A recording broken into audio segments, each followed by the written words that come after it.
رکورد خوبه.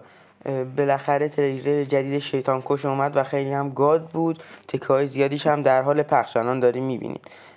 ولی امروز اومدیم 2-3 تا فکت، حالا بیشتر از 3 تا، و خبر و فکت رو در مورد شیطان کش بهتون بدیم. اولیش تاریخ پخشش در ژاپن که احتمال همتون میدونین که کمتر از 2 هفته دیگه است، یعنی 27 تیر.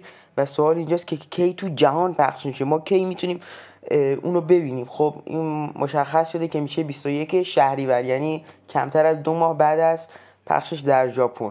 و بعضیا میگن فصل 5 اومده توی آپارات گو میخورن. چیزی به اسم فصل 5 وجود نداره و اونی هم که تو آپاراته توسط یکی از فنها توی یوتیوب گذاشته شده و اصلا انیمه نیست، 3 بعدیه. و میرسیم به بحث شیرین تایم که 2 ساعت یا 2 ساعت و 30 دقیقه است.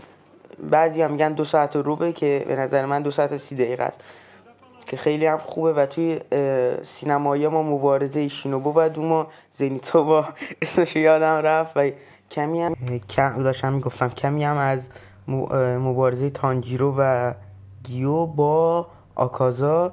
و مهمتر از اینه که اگه میخواستیم سینمایی ها رو زودتر از پخش ببینیم، لایک و ساب کن تا بهت بگم، نکردی نمیگم.